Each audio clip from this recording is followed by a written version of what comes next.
Makambo efungwami. Voyage aux États-Unis et zongi lisusu avec force. Ovandaka na poto na Belgique na France. Otika bana na Kinshasa, mwasi azali na Kinshasa, oza na posa aya na États-Unis. Contactez biso na ba numéro ezali wana na se. Toko sunga yo, pote mwasi na yo to bana na yo, baya na États-Unis. Bandeko nyonso oyo nzamba ko sunga ba gagner, tozali ko benda bino matoi. Ba procédure ezali ya ko changer, sala ke bana dossier na yo, ozui chance na yo nzamba sungi yo po za la sélectionner. Zonga na dossier na yo na ba bureau na biso, toko traiter yango na ndengo esengeli. Pour epesa yo possibilité ya koya na mboka États-Unis sika nazali. Ozalaka na poto na France, Belgique, Afrique du Sud, pe na États-Unis d'Amérique. Otika mwana na Congo, otika mwasi pe bandeko na yo na mboka RDC. Ozana posa bakoma na mboka ya Oncle Sam na États-Unis d'Amérique. Tala occasion yango yo à ne pas rater avec Ben Lobich, le spécialiste en immigration américaine. Oyo azali ko travailler na ba avocat américain. Obengaye na numéro Oyo plus 243 81 81 11 214 et puis Obengiye na 001 200D 913 89. Obengi wana ozuiba instruction pona mwana mwasi to bandeko na yo bakende na États-Unis d'Amérique. Nous avons deux invités. Nous avons Mike Mukeba Nkoso, député provincial, il y a ville-province, il y a Kinshasa, Eli Alingwala, il est avec nous. Mais de l'autre côté, nous avons Jean-Baptiste Kassekwa, député national, élu à SID, et puis notre invité, donc à la grande famille à la Mouka. Ok, voilà, ensemble, Bango Bazami Balé, on va réfléchir un peu sur tout. Je vais prendre les informations du jour. Rassure-toi que précieux le son est bon et que la technique ne nous pose aucun souci. Parce qu'on démarre bientôt là, surtout que c'est le premier jour de la semaine. RDC. Le FCC demande à la population d'être prête à s'élever comme un seul homme pour faire échec à toute tentative de glissement en 2023.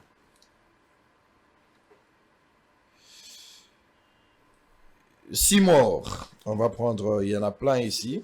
6 morts dans une nouvelle attaque rebelle à Bachou, Assemblée nationale, une plénière prévue ce jeudi. Non, j'espère qu'il faut me trouver. Ils ont oublié un autre papier qu'ils ont donné ici. Il faut me donner Joël Nzampungu. J'ai laissé un autre papier où Hervé a imprimé d'autres informations du jour. On va récupérer les invités. C'est ce qui est plus important pour nous. Alors, Mike Mukeba Nkoso. Roublin, laissez-nous calme. Mike Mukeba Mbote. Mbote Sango Mokonzi. Tokutani Soulelo. Pour la toute première fois, vous allez affronter quand même ton frère Jean-Baptiste Kassekwa. Merci d'être venu. La patience, Nabino. Koura et Katanaki, mais vous êtes restés. Merci quand même. Ndeko Kassekwa Mbotena. Ils ont participé pour la première fois à la plateau. Ou à Sika. Mukeba a participé pour la première fois, mais il y a là. Mbotena. Mbote Sango. Tokutani Soulelo. Vraiment. Alors, Nangay na ibanano body jeep. Baninga bazui ba jeep. Babandi déjà au Kabola. Namoni bandeko belé, notamment Léon Mbalemba. Ba député belé namoni ba quand même na jeep na ba. Boni ya EPC komaki déjà namoni ba misusu bazol ba penge na parking ya SID mi balé ye na ebité so eza ya Kulutu Adolphe Muzito na Martin Fayulu to ezali ya yo na Dos Ndombas na ebité ba jeep mi balé wana eza ya nani. Non. Tokomaki mokanda et pas ya président de l'Assemblée nationale Mbosso koyebisaye que nous n'avons jamais été ni demandeurs ni preneurs pour la Badjip wana. Non, l'anake, bateau, bazo kende, ko retiré par caucus. Alors, ngana osenga population, nous sommes redevables. L'Assemblée n'est pas là simplement pour te contrôler le gouvernement. Il faut que Bissopé te rendre compte. Il faut que société civile, naba organisation, ba journaliste d'investigation, bosenga bureau na biso. Et là qui sabino contrat nini bureau et signaki na banque privée au rapporteur alobaki que banque privée moko est financé achat ya ba jeep wana bala kisa mikanda oyo député moko na moko a signé na modalité ya remboursement ya jeep wana pour d'un cœur sincère na yebi que je n'ai jamais souscrit pour une jeep. Nalanda ta député moko oya sala souscription pour na jeep wana yango na boya kokota likamwango. Honorable, yo poko ya jeep na détention et puis aux autres Jeep Tetilelo à moins qu'on ait que aux déjà mais l'ikababa Jeep peut poser une polémique à un certain moment les dons du président de la République tu as raison au bout la Jeep pourquoi vous avez refusé de prendre la Jeep comme ça lui aussi il va répondre il a comprendre non pas raison parce qu'il y a Zouakate à moins qu'à changer les lois le bagazouaki aux 8 aux une antenne il oppose une antenne alors pourquoi va toi au Jeep pourquoi il y a Jeep mbala liboso na yoka sangwa Jeep eza le 10 décembre na plénière oya kolongola mabunda collègue moko aye koyebisanga tango solisi ko tango kei ko voter kanga photo na bulletin de vote na yo ya ola sango na cellule na biso et puis topesi yo formulaire alobi non je voudrais sauvegarder l'intégrité de ma conscience c'est le jour où na boya Jeep wana mbala mibale o likamba Jeep et kobima sur la place publique, c'est lors de la rencontre au président assemblée à Sala Naba député, il y a famille politique à comment vanter que na générosité il y a Félix bakopesa ba Jeep na ba député nyoso bakosukate kana ba député ya union sacrée bakopesa na ba tonyos bon et na réunion wana ba député bautaki koboya inscription et à projet de loi et habilitation. N'est-ce pas cohabilité gouvernement et bandaka ko proroger état de civil yango moko ba député baboyaki projet wana yango 2 jours après akende ko sala réunion wana et pour moi c'est une manière d'achat de conscience. Là une corruption. Si c'est une autre forme. Si. Et pour moi ces genres de pratiques sont inacceptables. Ça dit, s'il y avait une autre raison, mais vous avez juste refusé la corruption. J'ai refusé la corruption et puis, enfin, Tango Balobi, don du chef de l'État. C'est nous, Assemblée nationale, qui votons le budget, qui votons la dotation. Il y a chef de l'État. Mais il y a qu'à distribuer Jeep. Donc, pour toutes ces raisons, vous avez refusé d'être corrompu au nom du chef de l'État par l'entremise Yamboso. Si, très bien. Parce que, honorable, presque la même raison, il y a Jeep Telelo, ils appellent au Boya corruption. Ngai, l'Assemblée nationale, Nazwa Jeep wana TTX, ezate po nazaki na boloko. Babomba ki yango te na bimaki. Ata tango nazaki na boloko, tango cour constitutionnel akati likambo na bima, batindenga maloba. O atindenga maloba yebi yango. Kokosa bato to ali musai na nzambe ali malamu te. Te Jeep na yo eyali naloba na kozwaka Jeep wana te na tikala kokota na plénière moko te o baba makambo ya Jeep so baninga nanga ba député provinciaux batali sima malamu tango to bandaka manda so babandika makambo ya huis clos pour makambo ya mbongo na makambo ya Jeep na zako kanga biloko na ngai na ki soko na yo kaka babandi o huis clos pour na éviter huis clos ingo bakaka mbongo na tikala kokota yango te ata plénière moko na kamwa ndenge batia kombo na ngai bayebi singa babi motuka wana ali kune pa beda shu na kombo na yo na bi na tikala ko se yango te boko teka yango boko zongisa yango e pa ya utaka na tikala ko zo yango te na bimi bayebi singa ezali na bi na ko zo yango te pe na ko zo motuka tali bongo e bimisanga mbongo ebele pona lokumwani po bana kisasa baye bangala nini bana kisasa bakoyeba biso na mosala oto kosala bakongomani bakoyeba biso na oyo yali na moto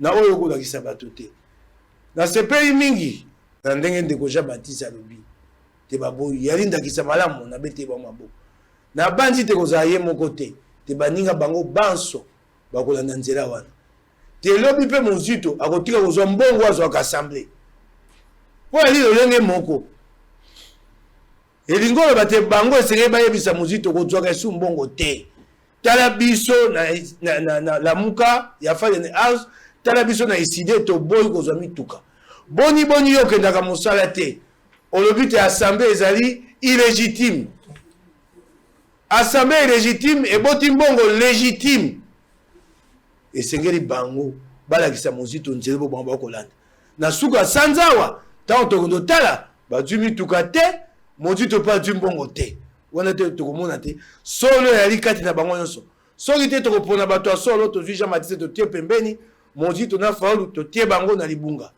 Très bien. Oyoki conseil en de quoi?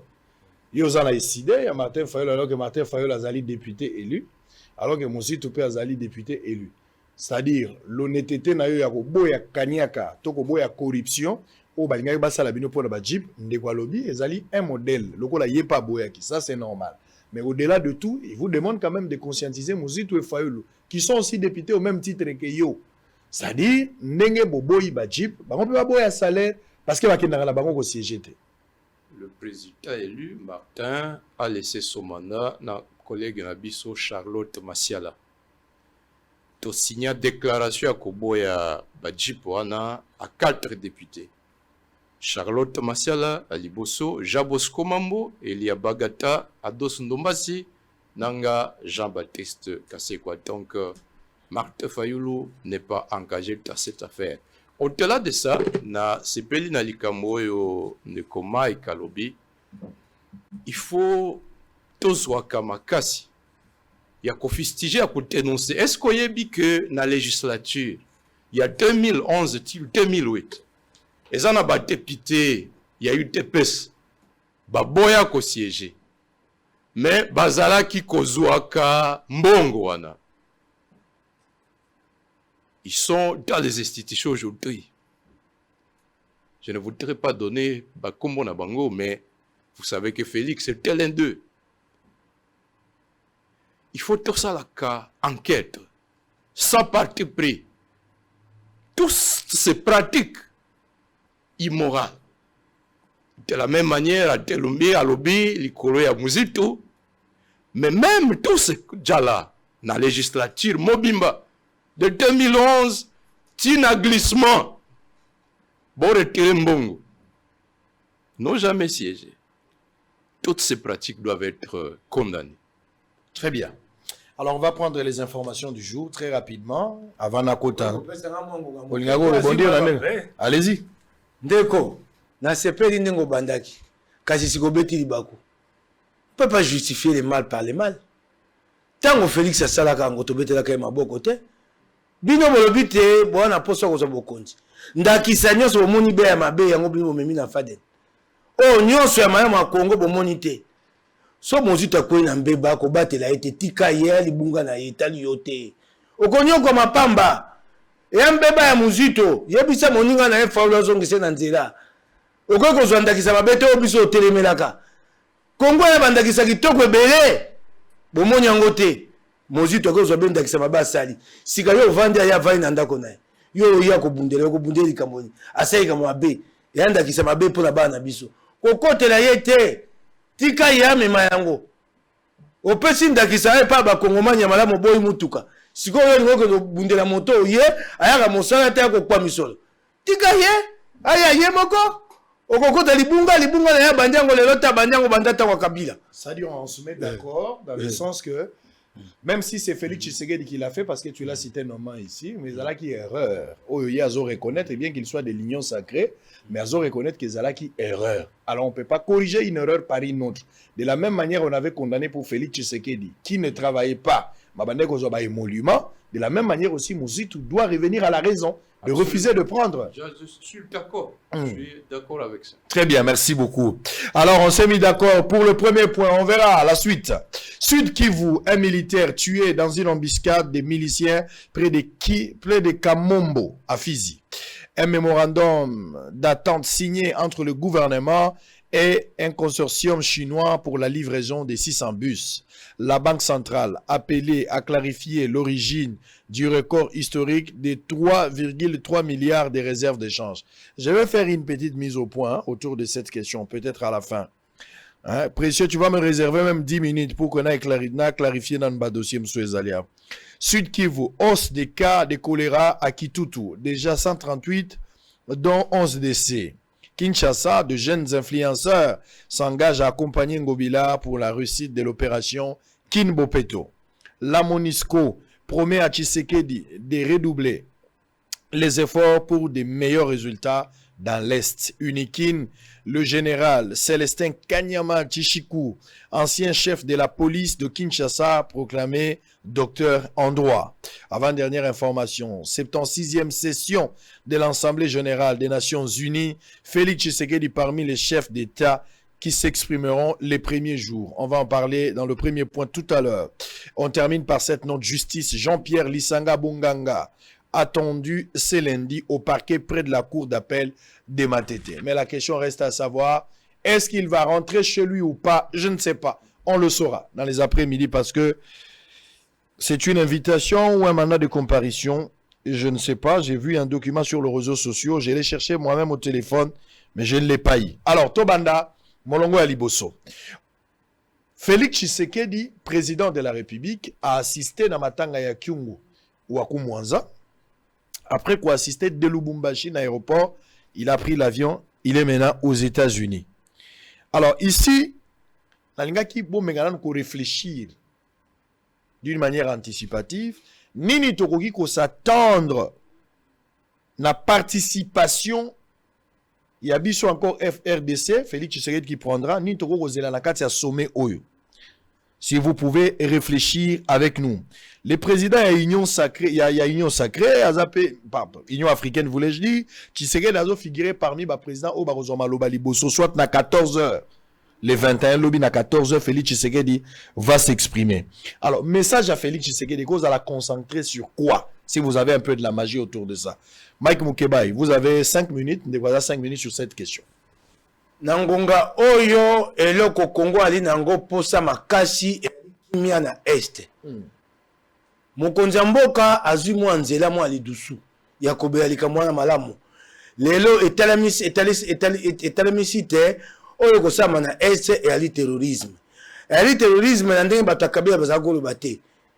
Ali terrorisme po bilemboye ya solo. Mokonzi na bayango Moussa Paluku, bomonaki na sanza ya mine na ville, asalaki tubela na kombo ya Al-Qaïda. Akoti Al-Qaïda. Pe omoni bato mosusu awa, o bako wakongomai na ADF bakomi, soko bako luba, bako sama be, bako boma, bako wabao sa na kombo ya Nzambe ala. Engo bate terrorisme ekomi na Congo.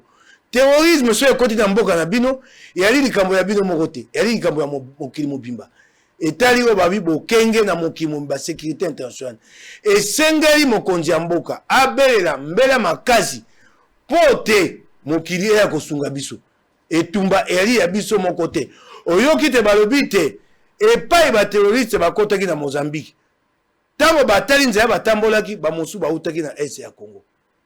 Eloko esengela sa liboso lelo abelela mokili. O asa lobi abelela mokili. Mokile bate pasi ekoti na Congo. Soki mikimosu esalisi biso te, pasi wana ekokende kusimba bamboka mosusu. Mboka nyonso ezwa kokoso ezwa bitumba alelela baninga. Ya likambo soni te pona yote bako kokate te. Mikili ya France ya lelo ya mokili monene. La France a été occupée par l'Allemagne. Mikili Amérique utaka kuna mosika katsa bibale na bibale ba eko saisa bango. Banoko na biso bango moko batiaka bango na bowumbu ya balma. Eloko esengeli mokonzi ya mboka atia liboso pona nini eloko eza na motuya. Na este tozana mabanga ya talo ebele.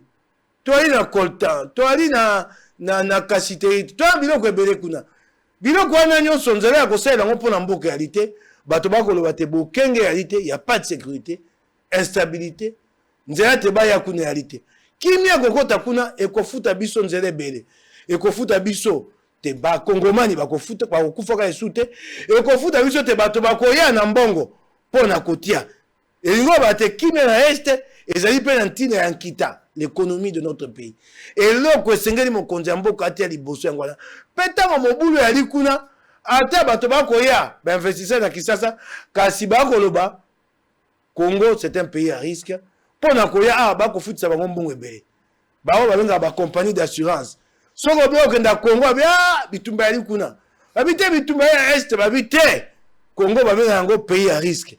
Yango mwebe investisseur ba musu bako linga koya te. Bato bakomi ko seka biso.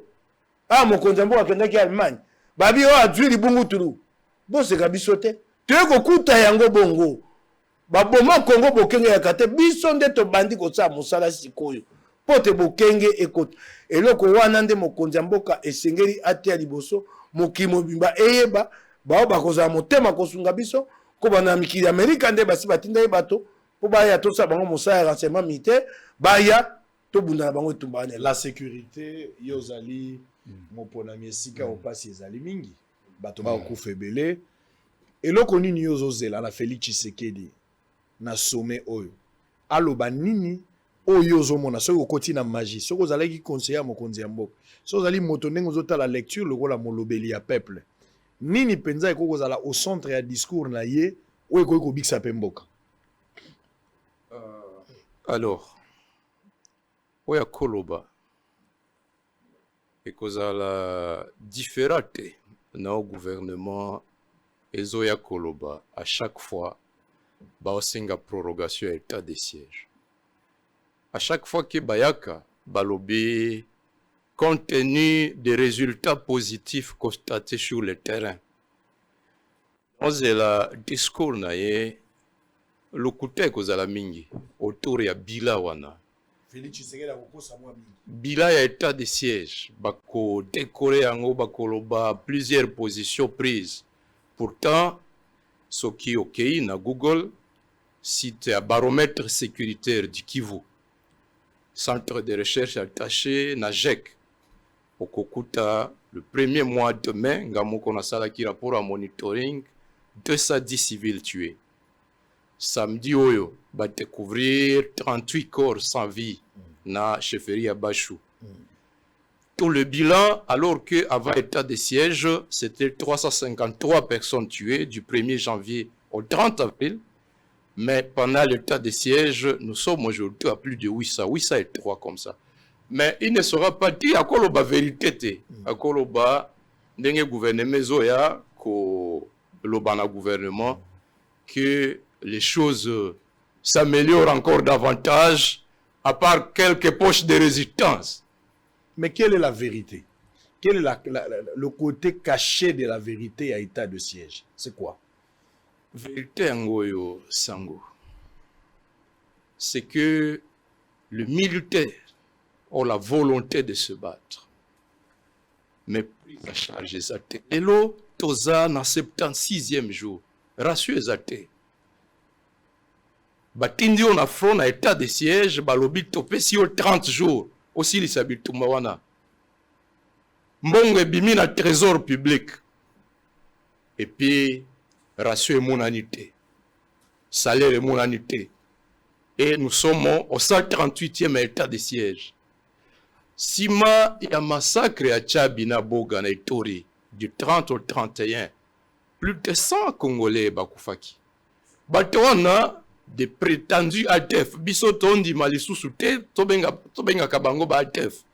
Parce qu'en fait, nous sommes en train de faire le jeu de l'ennemi. Bato bazo boma biso. Jakaya Kikwete l'ancien président de Tanzanie. Après que Kagame Alobakino, après 2012, tout réfugié rwandais qui n'aura pas regagné le Rwanda, yako reconnaître Kayeli Susute. Jakaya Kikwete bengana ba Rwandais nyoso bazalaki na Tanzanie. Ole bayamba na Rwanda, bayakati na Rutshuru sika CNDP ezalaki ko contrôler. Après les fêtes M23, 2013, FARDC, Beta Bango Makasi. Pourtant, nous n'étions pas en état de siège. Ils avaient déjà pris le contrôle de Goma, de Massissi, de Rutshuru, de Nyiragongo. Les FARDC avaient fait un repli stratégique na Minova, la Sud Kivu. Bazonga na Makasi, en collaboration avec les patriotes congolais, les jeunes, ya Goma, na Rutshuru. Après les fêtes ya Batouana, Bakima na Kampala, Bakenda na Bakan, de réfugiés. Tant au massacre bandi na Beni, na Kamango, na juillet 2013, baninga na biso ba Congolais bakimi na Rwanda, na Uganda. Tindi bango na kaya chaka. Wana bakuti batomoko bazomi benga banyabwisha. Balobi baza ba réfugiés congolais. Lobi bino boza ba réfugiés congolais bozawa bokoma wa ndengeni. Et donc likambo wana tango tozo coloré yango. En fait, bakoya na sultan ya ba musulman. Mais c'est un masque. Et biso ba congolais esengeli tout boya ko tomber na piège na bango. Le gouvernement ya RTC na compte rendu ya conseil de ministres du 11 juin et loba kiboy que bao baboma ki batona Tchabi na Boga, ce sont des présumés ADF alliés na bato bazo mibenga banyabwisha. Député moko ya Bwisha, Bwisha eza chefferie ya Nord Kivu, na territoire ya Rutshuru. Chef à collectivité wana, il est fâché parce que bazo salir kombo ya collectivité na. Député moko eli alobi eza na village moko ya chefferie na biso oyo tomona bato nyoso balongwa bakenda na Ituri. On doit chercher l'identité ya bato wana. Donc raison c'est que gouvernement ezotia ba soldat na bisote na condition de travail ya mibale c'est que ndenge Félix Alobaki malheureusement il n'a pas pris de sanctions. Il y a une mafia bakolo ba 21 000 militaires en front à diagnostiquer problème après si solution té. Après ces solutions té. Alors est-ce qu'il y a le risque ce qui continuité ou état de siège à la pérenniser? Est-ce qu'il y a des conséquences néfastes? À ce stade ici, il faut continuer à maintenir état de siège ou il faut que l'on ait ce qui est montré la limite, quelles sont les limites, ce qu'il faut pas maintenir, quelle peut être la raison? Le premier obstacle, la première limite état de siège, il y a rupture et mariage entre population et armée. Lelo, Autoloba, Boutembo est ville morte. Vendredi, jeudi passé, chefferie à Bache, qui na ville morte. Lundi, mardi, il y a semaine passée, ville de Boutembo, ezalaki à ville morte. Avant, on ezalaki Oicha. Comment nous allons gagner guerre asymétrique lorsque il y a divorce entre population et armée? Première faiblesse, on a eu bisayo du Touma contre M23 Tolonga Ango parce que il y avait mariage entre l'armée. Deuxième obstacle, il y a état de siège, c'est que les institutions provinciales sont dans un état de congé prolongé au point que loi et l'obiboye, il est député provincial à Yebiango Malam, loi portant principe sur la libre administration à province. Le 31 août de chaque année, gouverneur de province, Isengeli Atina na gouvernement central, budget à province. Donc pour na Ituri na Nord Kivu, ba batindi budget. Il y a une province wana, et une autorité militaire. L'Assemblée provinciale n'a pas examiné le budget wana. Ce qui va prorogation et continuer, et ça bangomoko bakosa la exécution du budget, pas de contrôle. Donc, à côté de l'insécurité militaire, développement, contrôle, fonctionnement de la province est sacrifié. Très bien. Ça ne peut pas marcher comme ça. Alors, vous avez suivi ce que le frère a dit. Ça ne sert à rien, il y a continuer un état de siège parce que l'état de siège est créé discorde entre la population et casser union, unité au Ezala qui est ça même bas résultat pour la rebondir sa guerre il y a M23. Mais aujourd'hui, non pas seulement que les soldats pris en charge des armes à la montée, bazali exposé na Bitumba sans armement, munitions, même pour la bombe na bango. L'État total bango. Au-delà de tout aussi, la division. Donc à ce stade ici, selon lui, il faut suspendre l'état de siège parce qu'il montre la limite. Alobi, Tolonga qui M23. Yé mouga ben en guerre classique. Yé mouga ben tumba ADF guerre asymétrique. Kolonga M23 elle a qui pété. ADF elle ndenge mon côté. M23 elle a qui boyebite mampinga ya ba yini aliwana. Yé mouga bengi yango na landi bien. Malamo abi guerre asymétrique. Guerre et tumba M23 elle a qui une guerre classique. Balaki na mokonzi. O ayebanaki baki ne sika o ayebanaki bayaka temba mosu bakoti na Goma bako mila kisana na moi bako saba interview bako le pa ba pandisango bako le batia nini bako bunda ADF tina bunda kalo baka yango te ADF ali touriste ana posta ko boma mboka atia bokonzi ya ndenge ya nzambo ya bango biloko mibale ya kokeseni tango to bandi bitumba na ADF awo eyali ngonga oyo ADF akomi na Al-Qaïda. L'allégeance du chef d'ADF et pas Al-Qaïda, c'est au mois d'avril.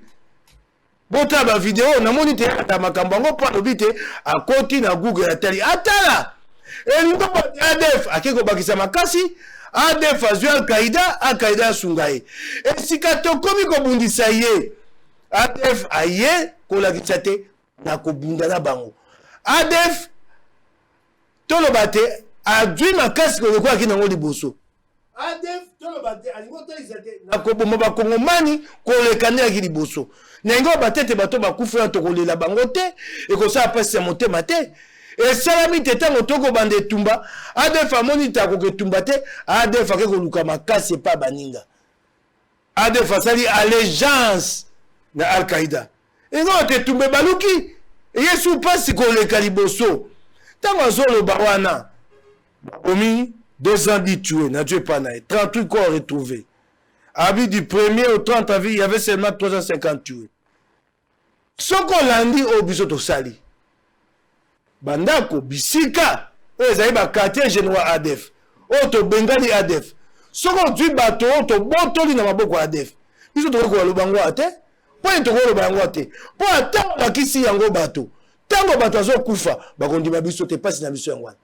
Potoko bundana munguna azoma wa Kongomani atoko botoli ba Kongomani bakangama na boko ADF balai kama bale 200 atola kisi yango bato ena tinate tango azolo bate divorce ya ina population division autour de quoi to kaba le koni likambale population so remonter à pasité bazo kokoma na koboma bato c'est ça il y a pas de division mais est-ce que par état de siège non pas il fallait tous ataba chiffre moko ya C contrairement à ndenge bato bandeko bunda liboso na lobi na yo ya gouvernement zo senga 8 fois ba prolonger na lobi na quel faire to no malemi na aussi ça mbang na lobi no boy te allégeance ya ADF Al-Qaïda et ça na sanza amini et ngo bate makasi ya buteli ADF libanda na mandoki na bato baya ko bunda e bandi na sanza amini et ngo bate tumba na ADF et makasi ko leka mobu mosusu okuna oh yako batetoka boya population soka monter à passe azomo alwa to sale le côté on tozo bunda ba bato ba kufa il est normal que la population manifeste son contentement vers nous. C'est à nous de donner les résultats, ça signifie pas qu'il y a des divisions. C'est quoi la réponse? C'est quoi la solution? La population a besoin d'apporter son soutien à l'armée. Nako senga bango, bako banako pesa biso maboko na bango, batika yangote. Makambo ya mbongo ebungi. Makambo biloko le comité. Ndeko tokuti bizale mabe, oyebi yango mampinge kufa. Toko krema et pas cité bato ba yo kwa mo konzambo ke sika ali so avant ba yimbo me pa nini et suki sali comme yo manje sa bongo et ali no ko ali mo nene ya ko sa ko sakala te dana ke na mo gérer za ndeko ali bongo te et ngolo baté kongo mo nene oyo makambo ko kwa mabe nyoso batikela biso okosisa mo ko mo kote ka sebi yango ba bakangaki bango po makambongo batinda ndolote bakendo samba bakanga na ndolote bakanga mosu na Katanga na Kalemi bawo batwaka minduki tokutuma na mabebele batwaka minduki batekelaka banguna les armes de la fédération étaient retrouvées à Kalemi chez l'ennemi.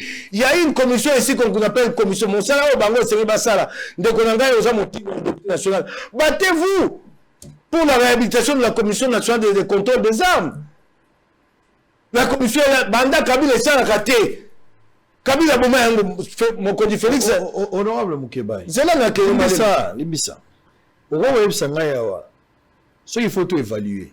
Quel est l'apport il y a armée kenyenne na kati ya état de siège? Il y a ba américain au lobby au commission lobby que ba américain ba cheki biso mo popo ba tindeli biso ba tuna ba na kati ya musala.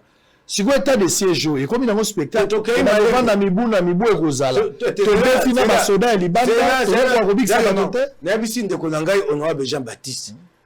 Bato ba kufa na Beni eli ba Kongomani. Bango ba to opposition ba ko zelate to zo libungu tulupo se kaputo.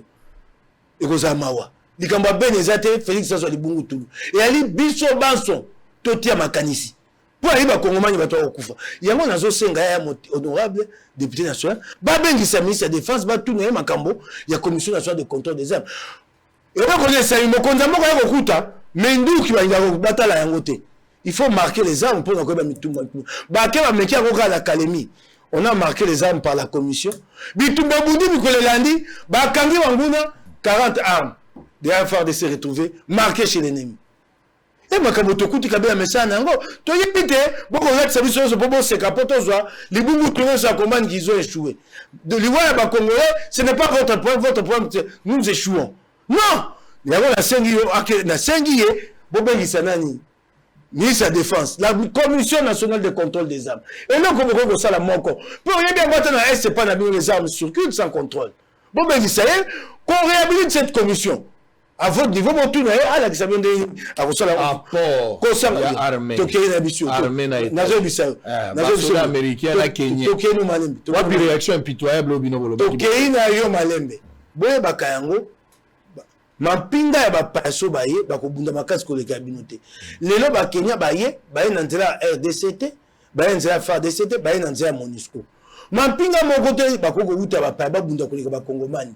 Mampinga na biso poso babandi kokufa awa epa na bango bato bakoyima bakozongisa bango toti ya motema na FARDC babongisa oyo ya mabe wana moko ya mibale mampinga ya miki ya Amerika oyo yaki mpona etumba te bayaki mpona kosunga biso na renseignement militaire bayaki tourisme yo te bayaki de tika si seyano basi baye batali ndenge tokobunda na monguna bake kobongisa mayele po batsonga tokabola mayele na etumba nyonso na mokili lelo soko ali na renseignement te wali makasi te esengeli kozwa basango ya makambo monguna kosala liboso na ye très bien tokotia bakozonga tokokoba etumbana tokolonga yango ya kobongisa ezali na oyo ya lobi makambo eza mo ebele ya kolongola très bien likambo ya est Beni na Ituri majorité te parce que le bilan est macabre. Lobi tango benga kinga la sala qui demande na lobi sango. Est-ce que au kondima au sali samboka au kende na Beni nandimi kozonga Beni au tala réalité o ya koyebisa bana mboka bosolo ya situation sécuritaire ya Beni parce que bato bazwa ngo netili seki. Les chiffres sont très accablants. Nazui 2019, baromètre sécuritaire du Kivu, Kozwango na Google, 1070 civils tués. 2020, 1569 civils tués. 2021, Tangozui, total à 373 avant état de siège, Obakisi 739, il y a pendant état de siège, au Bakissi 52 au Yaliboso, nous sommes à plus de 3805 civils tués. Sur 3 ans, nous devons chercher des solutions. Solution, population à Nord Kivu, société civile, na Ituri, et Pesaka, ba recommandation. Qu'est-ce qui est à la base de Antifox? Ngana uti na Beni Mike na yebi tu es patriote congolais likamoyo toti aka ba sentiment ya parti pembeni na uti Beni non solo la na ba mama na batata batoninga honorable donc biso tango topesa kabino conseil bozwa kabiso ba bolole to senga ki na bino chef d'état-major akenda kingana zala ki na carte ya délégation na ye Maman moko azolela. Ma ezo kitana miso. Alobi chef d'état-major. Soki nazalaki na makoki, il fallait na betayo makofi. Parce que tango monguna ya kobomaka biso na 50 mètres ya position FARDC. Basona na biso balobaka nano bazui orte ya kota Kisasa te.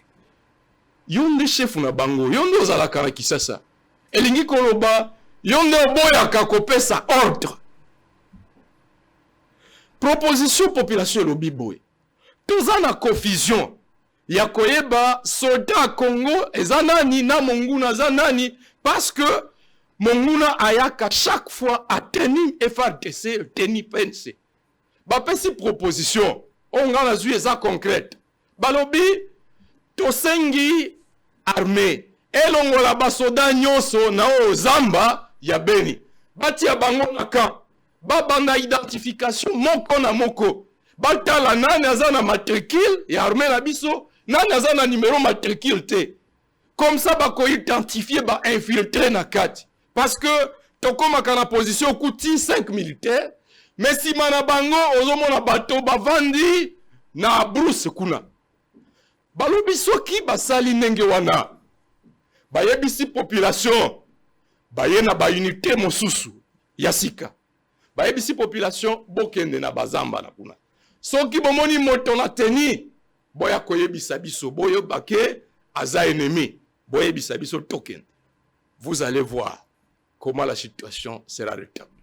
Deuxième proposition oyo bapesa ka chaque fois basenga ka relève ya ba troupe oyo eza na Beni na Ituri banda 2008 2009 ba troupe uta brassage mixage batinda yango Beni Ituri ekoma lokola butin de guerre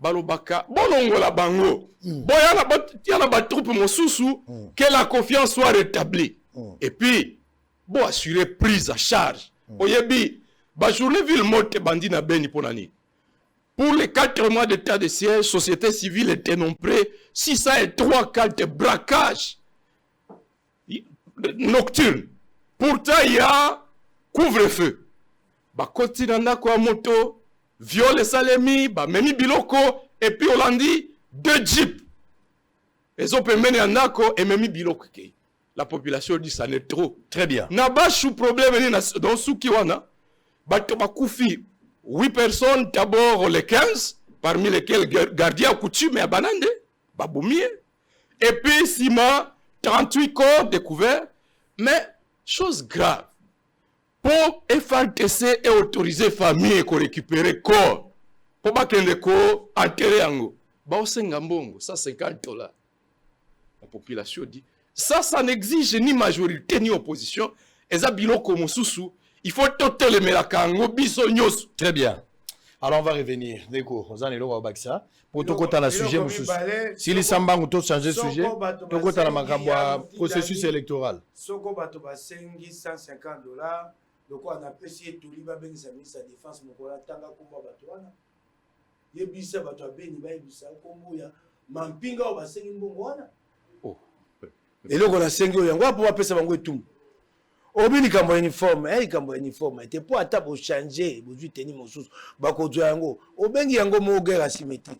C'est des gens qui opèrent par incursion, c'est pas l'uniforme qui fait leur force. La population peut proposer et rebattre union sur population et c'est tout ça yango.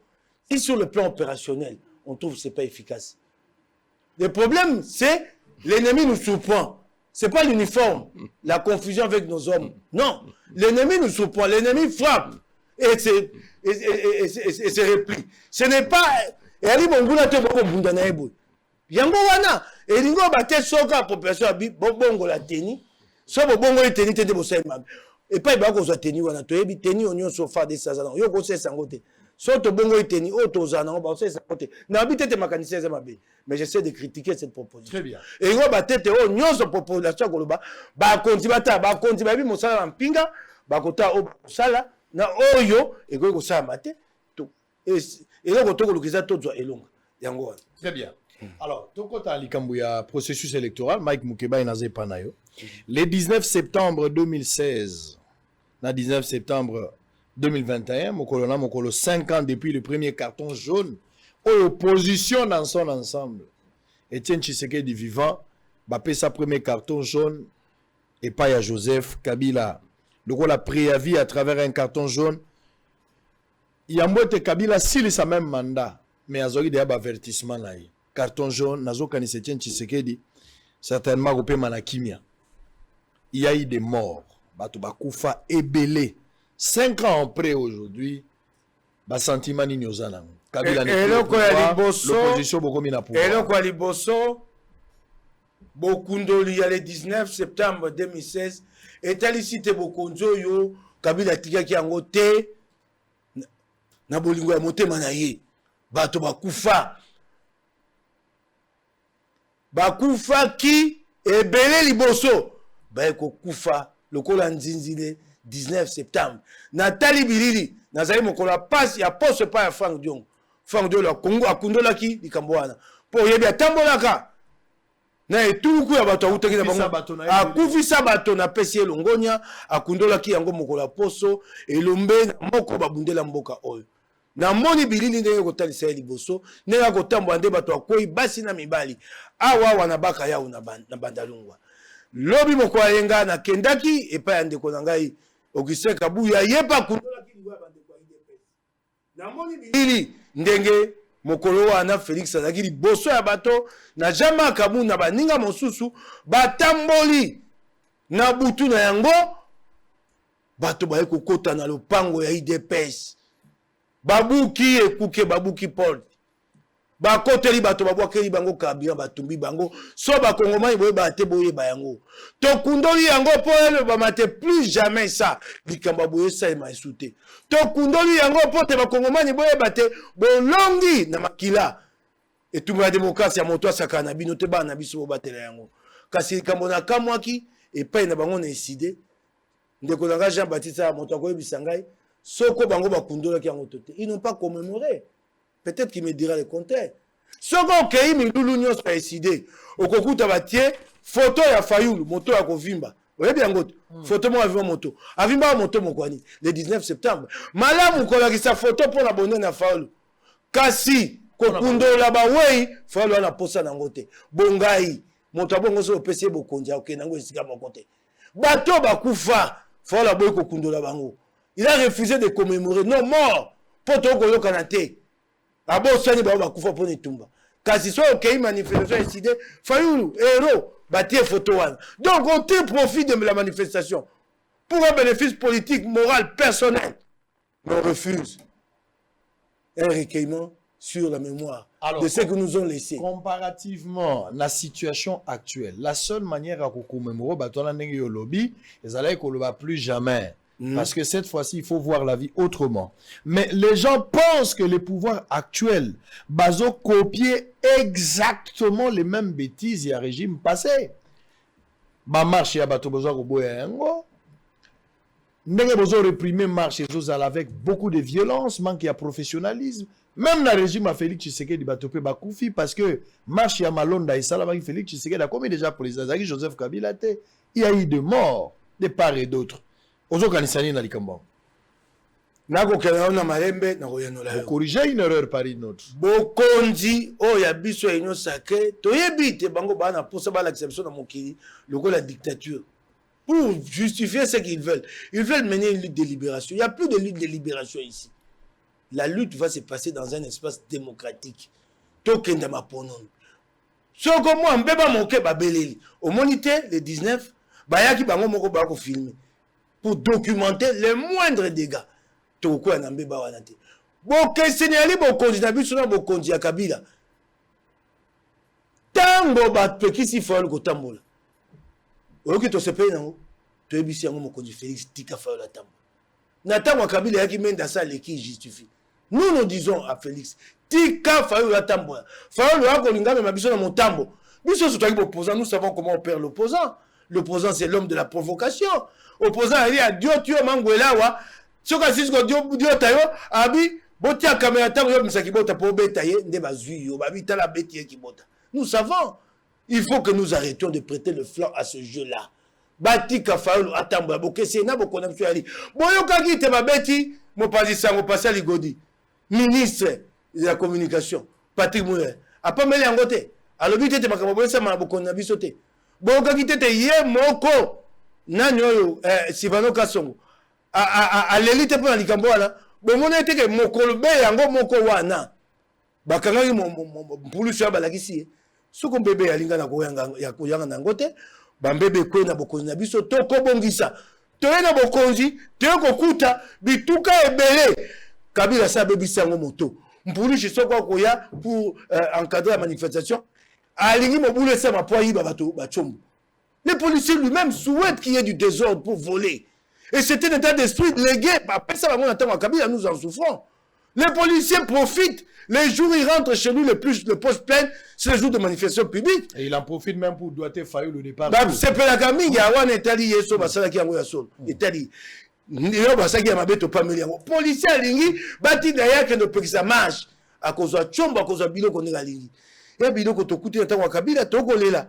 Bakotia ngona moto ya mokonzi oto moto na biso tokosa te biloko wana sida o esamaki mabe to ndimi te samaki to beli mokonzi pe biso moko toko bunda po babana sida lokwa ba seri batambo ale 29 on va parler de ça batika bango batambo toko lobela yango ndeko kase quoi to commémorer Fayulu aboyi ko commémorer Fayulu azo la publicité ya yemoko moto abo moyeme ba wo inda aboyi ko sala yango nzoka ba wo inde ba pesi lupembo azanango ba wo inde batinda opposition na pouvoir lelo atako boa diviser.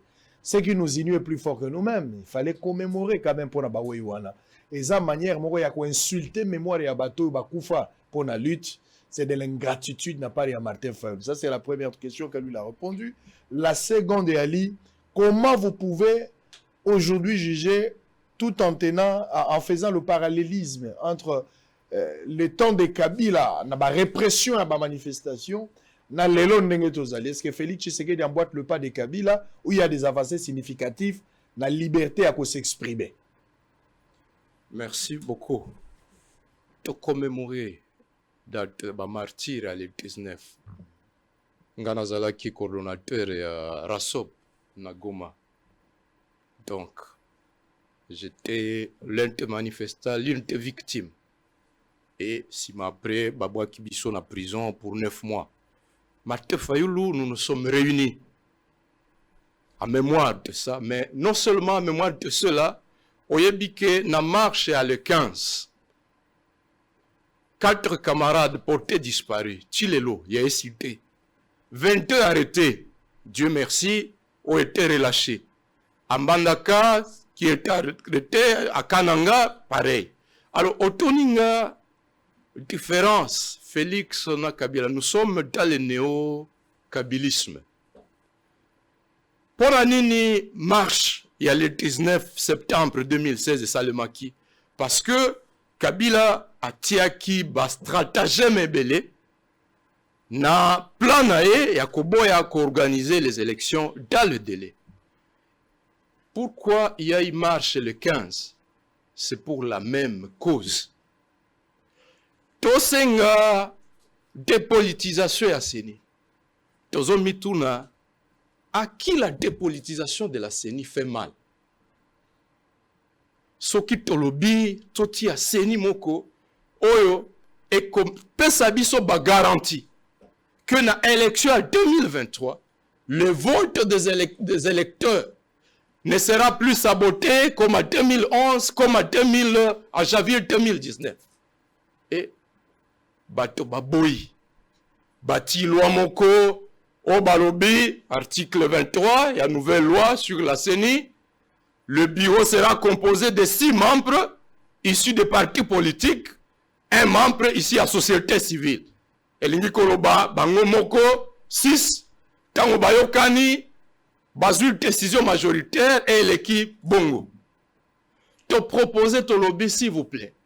Est-ce que to kozwa mécanisme toyebi tricherie mingi et ça le makana niveau secrétariat exécutif national na ba secrétaire exécutif provinciaux base à la recruter sur concours na cabinet neutre, ça fait mal aux autres.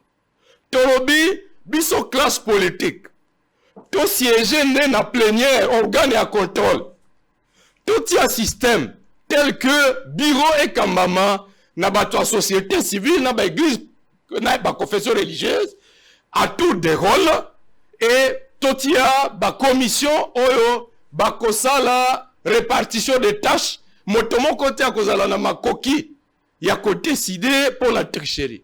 Ça fait mal. Donc, y a-t-il différence? L'agenda reste le même agenda de tricherie. Ma méthode de répression est tikalika moko. Mais la leçon on a tiré na marche le 19 septembre 2016, na ba marche Mosuso Hollanda qui na ba marche en 2018. c'est qu'à fin de compte, en août 2018, Kabila a réalisé qu'il ne pouvait pas indéfiniment comme ça la bras de fer contre la population. Et en gros, Ati candidat na Echadar. Le peuple gagne toujours. Après l'élection, qui basali deal na bango, mais à Bangui, qu'on proclamait Chadar. Basali deal, bapesaye majorité en assemblée, moto a 15%, na élection présidentielle, bapesi 90%, y a des députés nationaux, na ba sénateurs, na ba députés provinciaux. Néanmoins, il a eu peur de l'opinion publique. Ça veut dire que Atako Batoba type là ya fraude lelo. Population écoutez les Melabango. Très bien. Alors on va revenir, s'il vous plaît, on va revenir. Calmez-vous. Nous allons aller de l'autre côté de la régie. Les présidiums de la MOCA, ils annoncent quand même l'organisation d'une nouvelle marche pacifique pour exiger la dépolitisation de la CENI le 29 septembre prochain. Le 29 septembre prochain.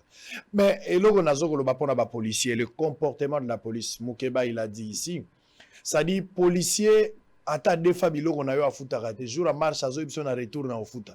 Pour que Moussala nini? Parce que la marche est belle, les policiers, qui ont sécurisé, on a maintien hors de public.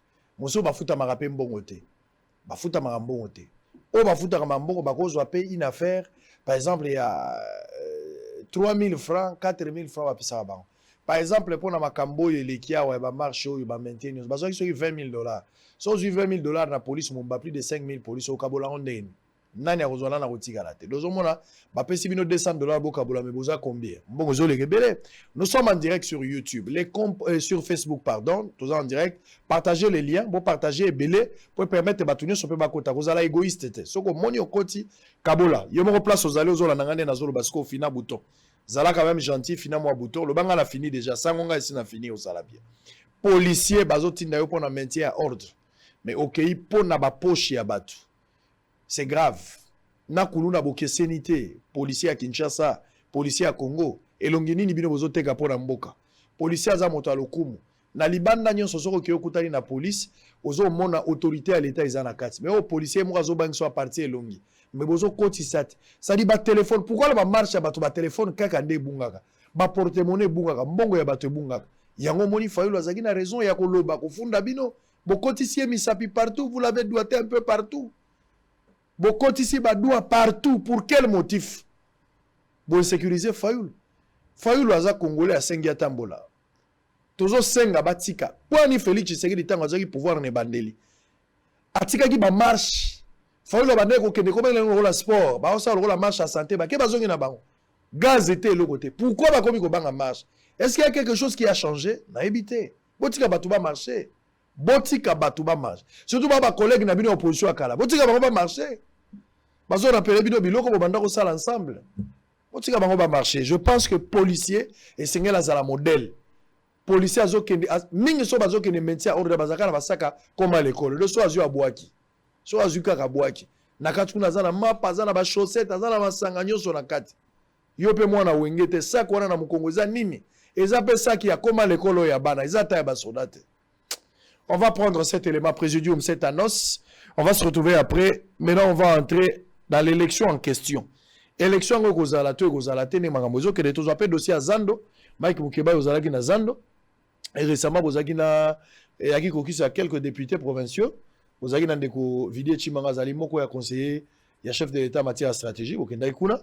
Botali, Sengeli, tu quand même, Ndengeni, Bango et Lekeli.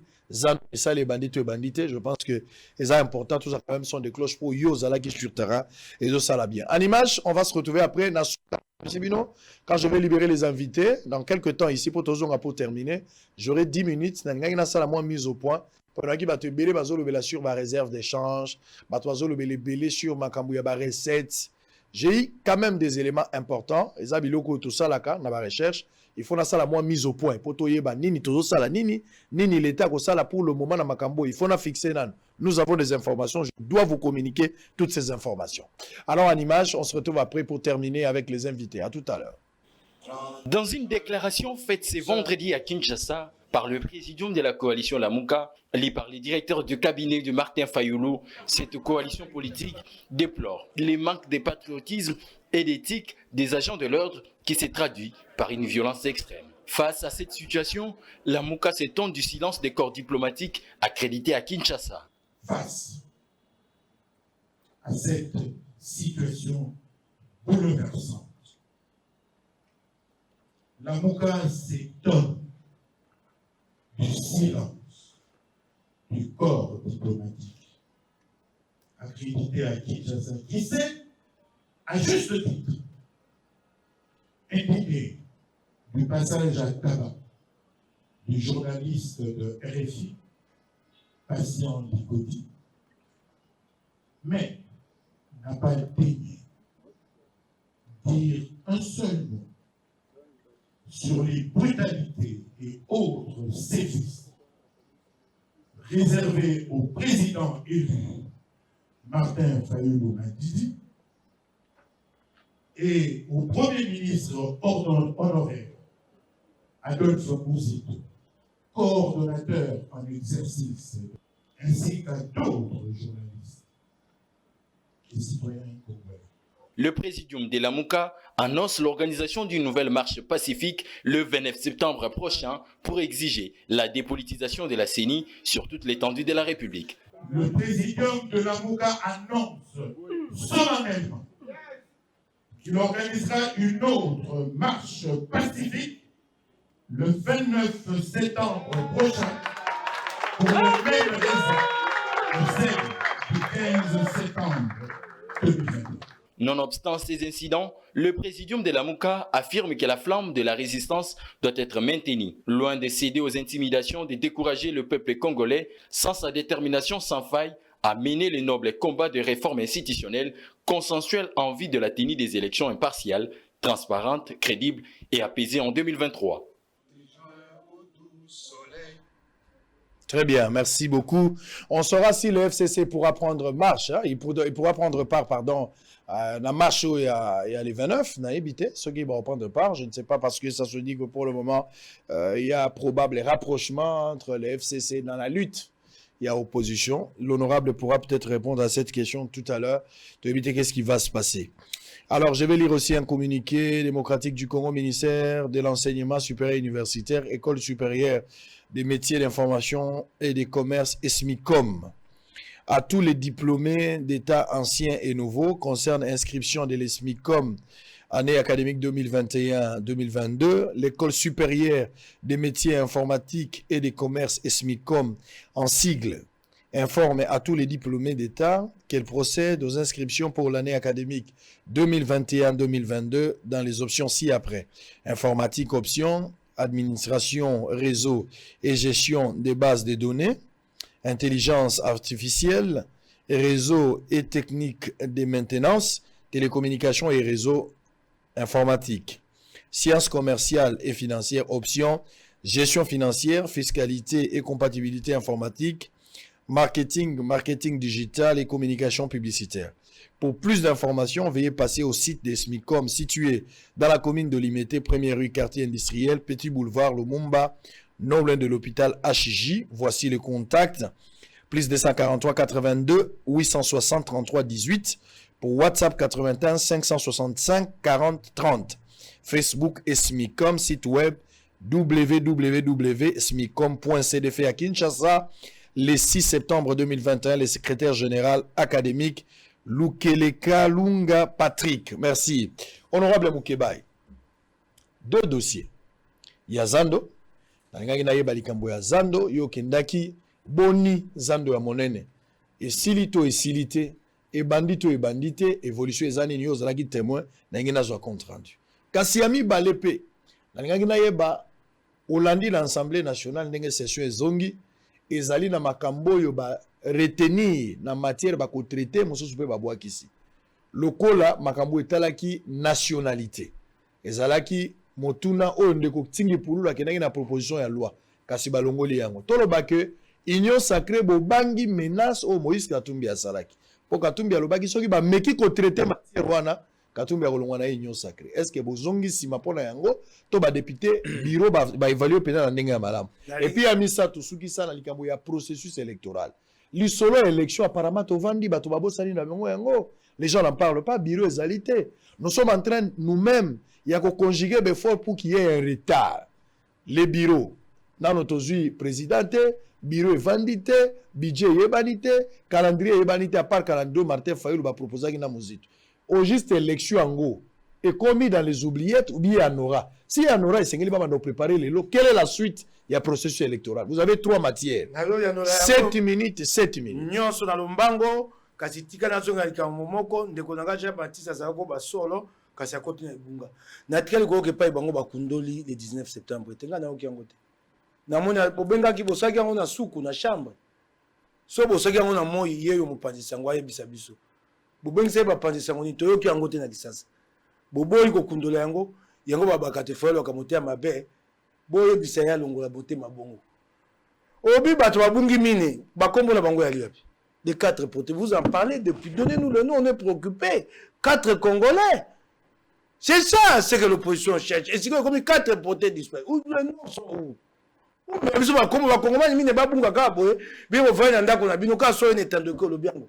ce que cherche l'opposition Fadenhouse. Yango, la dramatisation, la victimisation. Vous ne parlez que des disparus. Ils sont des Congolais, nous sommes concernés. Où sont identifiés? Et si vous avez amenez-nous ça. Vous avez amené sauter. Bon, mais Mayanga, il y a un moyen de faire Luka. Tu vois, na motambo na binote. Bino ko na to ba ko sala. Biso baso to saka ko kabila bo sala biso ngote. Vous ne nous aurez pas. Botambo à 29, boko kende ti bo 6 boke bo pemi na ndako. To continuer ko bunda, bo Congo bunda. Et yango na ko pesa bana liboso ya pa Kongomani. Toli soko lingota na makambo ya Congo. Kolata maneti ya Fayulu te to maneti ya bato kabila. Faut regarder le Congo avec les lunettes congolaises. Soko lati maneti ya Fayulu nyonso ya malamu komona te. Soko malati maneti ya bato FCC nyonso ko mabe. Yango lobi likambo ya 3 milliards ka chopesi nga maloba te. Tokozongela yango. To nakoya na yango wana suka wa. Na tuna mituna la kisa mosala to sande mboke oken. Likambo zanda monene. Na ya nwana mitu tuninga. Zanda monene mawa mingi. Toko kokuta zando basisi kobuka te. Makonzi bakolono wa minene bakwesi yango eta minene awa elekeli ngobila mayele nano basisi kobuka te po ani po makonzi wana kotaki te na sama bele bobuki ya likolo ekwe ya sama bele bokusisa mokoni po ya sama bele moto ali pasi o ali likolo yake na danki tuti ekwe ya sama bele kotimbwa na pao ngobila suki po mbongo ya lite kompanya ko sa mosa ite banda motinda mi moninga na ngajeriti kala o ya IDPS ya kalamu atuna contrat Godin pour à la katelo contre yakate. Zando elo ko bimate. Mbongo yalité contre yalité. Zando ba pesa yango na maboko ya banki moko comme na FBN bank. FBN bank ana mbongo wana te. Zando ilali. To bakisalika mosu ya pasi sima ya zando bo soigne za kati ya hôtel de ville na Asani. Babuka magazine na Asani ya bombi. Kano oyo conseil d'état kata mo kono moto ko ka poati mbongo asa ko funda ba kata misala wana yango to leri to sengi mokonzi mboka ko talikambo wana pote to kenda liboso soki te mawa mokonzi mboka okeli bana kisasa ndenge baleri bazongisi bato pembeni zonga ya zando nyonso pona ibisa bino telelo mona tatia teke bango isika moko te ona zali ko lela mikonyo so bazongisi bango kasi na kozongisi bango ye moko ngobila kamati atie moto mokonzi ya zando ezongi wana c'est marché informel babi nanga kombo na egama asoki noko na ibde so ya solo moto batie na zando akamati akoti isu bato na avenue du Marais batie isu bato te na avenue du Marais na avenue du Marais batie bato mama mibale mesa awa 1,20 m na biloko koteka na yo bino mibale na kati ba mama ba ko saboni soko yo teki obimi to esika realite otike linga ngai pe na koti songa na teki na bimi mais ça wana babete ba pesa bango fele po ba kono esika ba yandwa ba teki bango 30 cm 30 60 cm 60 cm $10 $10 ba mama mosu ba futa mbala zomi ba mitano lolenge nini opesi ofuti mukeba $10 mokanda ya l'état quittance réalité lobby Israël mutombo ya bi ofutaki ngana yebi mukeba ite futa lisusu lobby kuna Peter Tiania ye ofuti lisusu mawa yango toleli mokonzi boka ata wana atala yango to pour assemblée provinciale eyali eloko apema ngobila moko alingi afuli soki alembi kofula atiki mopepe bimi bakomema likambo wana te naye kolela awa bana kisasa bayebaka yango olobi likambo ya mobeko atiani soki nyonso olobi tabangi eyali malamu te ingo bate nyonso aka ayokaka te eyali malamu non c'est bon si nous écoutons moko na biso yango osaleka mabe moko kuna tombo etobi te tozonga nsima eyali malamu te likambo ya lwa tiani yali mabe po ekokende na nzela ya kobuka mobeko likundi po ekokende na nzela ya kotumbola pota likambo ya banyamulengi po tokata likambo wana na mobeko likundi te na tokende koyokana na Sun City likambo wana ekatana yo olingi otimbola yango lelo oyebi kende tokoswano awa epai ya banyamulenge moto ekopela bandeko na biso bafulilo basi basaki milulu minene babi banyamulenge bazonga na mboka na bango esengeli ete bakonzi batinda bato kuna soki lobi toyoka te bato bakufi isu kuna yango wana yali malamu batiele kwa pembeni kongo yali na makambo ebele tande tovai na ndeko nanga tokolela ata ye ali na epai ya fayolungu epai ya katumbi na union sake tokolela pwani liwa ya bana beni kufa ya bato ya esengo te na tosisi liwa ya bana beni na tokoti kimia na nord kivu te tobakisa su mosusu epai po te koya lisusu esai malamu nde Voilà pourquoi pour na éviter nyonso likambo ya processus électoral nde siko yango. likambo ya procès électoral yango wana na komi na procès électoral ndeko nanga Jean-Baptiste alia Jean-Baptiste ndeko nanga na kotana na miso Antonio. C'est facile de parler de la société civile pour lui donner le bureau. Vous pouvez me donner la base de la représentativité de cette société civile. Vous allez prendre cette société civile où? Quand vous avez le droit de l'homme, quels seront les critères? Vous voulez nous amener dans une autre confusion? Ici, nous avons pris les confessions religieuses. Ça a été déjà pas facile. Les confessions religieuses. Est-ce qu'elles s'entendent? Est-ce qu'elles se sont mises d'accord sur le nom du président de la CENI? Est-ce que vous-même, vous êtes en harmonie avec les confessions? Vous êtes chamaillé ici avec les catholiques. Donnez-nous la base de la représentativité. Ce serait quelle société civile? Et qu'on s'abonne. La base de la représentativité des sociétés civiles. Ici, nous avons choisi les confessions religieuses. Dites-nous, ce sera les droits de l'homme. Dans les NG des droits de l'homme, il y a 200. À la fin. Non, mon frère. Arrêtez de nous faire passer le temps. Très bien. La CENI, dans sa formule actuelle, c'est la solution la moins mauvaise. Celle que vous proposez là, elle est dans vos calculs. Et c'est une confusion générale et généralisée. Attendez, pardon, que Tenasisa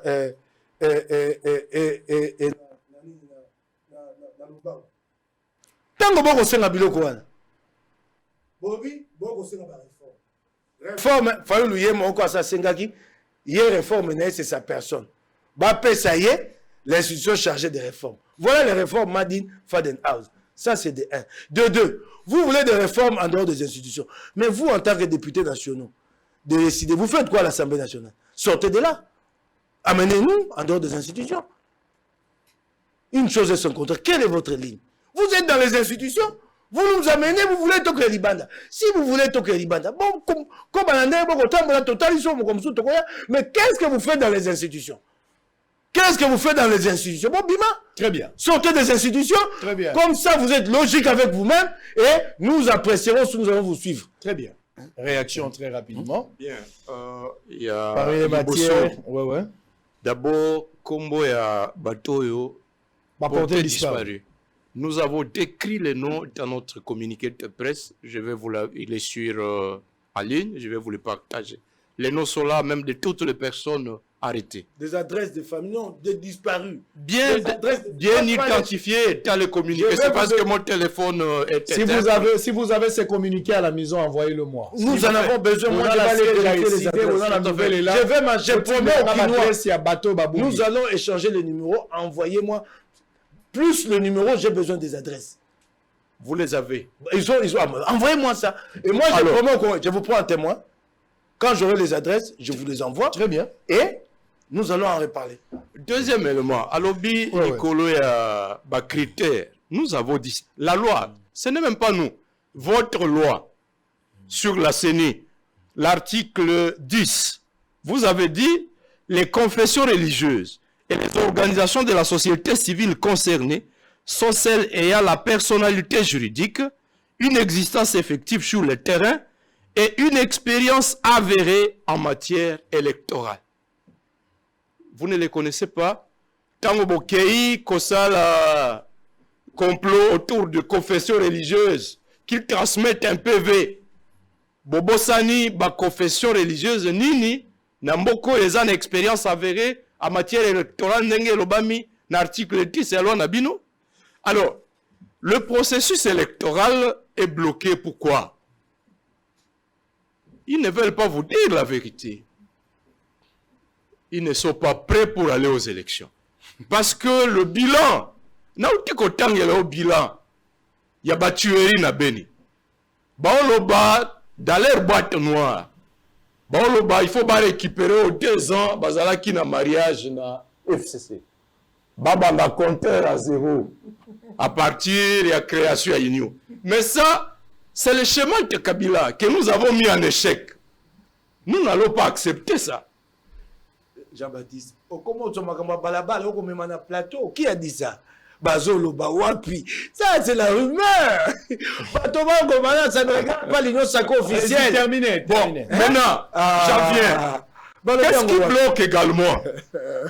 Il y a, à part nous, position na biso tozo boya loi. Tolobi, avant de discuter l'icône à animateur, il faut nano tozo zala na loi, oyo et kopé sa biso seni dépolitisé.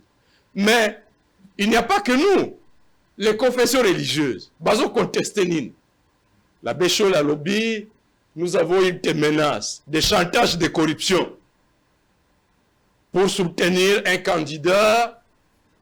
Il le sait, c'est mieux. Et Batindi PV, dans la même procédure, Oyo, Tango Félix Aboya ko investir au Sar Malonda, c'était le même argument que la confession religieuse et le consensus. Pour nani lelo, ba cautionner absence de consensus. Ba partenaire Mosusu, Oyo, baza en désaccord na bango. Et ça, ensemble, alinga lo bango te. Ba outi na rencontre na Lubumbashi. Dieu merci, ba yokani likolo a loi chani. Mais autour du partage des postes de bureau, ba yokana ki likolo a loi. Mais autour de partage, bazo soir na kati na bango. Afin de dernier partenaire, à tes accords, c'est FCC. Olobaki, baozoba, bakokota marche. Nous n'avons pas le monopole de l'article 64. Mais nous n'avons pas les mêmes raisons. Raison na bango, est que commission paritaire, mixte. Bayokana ki te. Inyos mboso, yende moto, yemoko a désigné nani, a kokota na commission pour les comptes de l'FCC. Et bazo réclamé que Makambouez a la corrige à ce niveau-là. Mais pour nous, l'Ikambouaba élection, nous avons fait de la vérité des urnes notre cheval de bataille. Parce que lorsque la souveraineté ne vient pas du peuple, nous ouvrons la porte aux agresseurs pour venir faire la mainmise sur nos institutions. Yango Zolanda, Tokeko signé un contrat. Très bien. Topé si Rwanda monopole à refinage à or. Pour la Koluka soutien. Mais si nous avions le soutien total, la légitimité à peuple, pour la nuit ne topé ça, oh, topé ça. Non. Et donc pour nous, c'est une question vitale. Très bien, merci beaucoup. Alors, avec les invités, nous sommes arrivés à la fin. Ils ont répondu à toutes les questions. Naïbsaki Bino, que j'ai une petite communication. Il faut nous éclairer l'opinion sur un bon nombre de choses. Je vais les faire. Le journal sera décalé de 10 minutes de plus. Donc, le journal est banda normalement à 13h30, mais il est à 13h40. 10 minutes de plus, ça va me permettre de tout finir avec. Alors, un dernier mot. Pour l'émission Lélo, vous avez voulu parler des 3 milliards tout à l'heure là.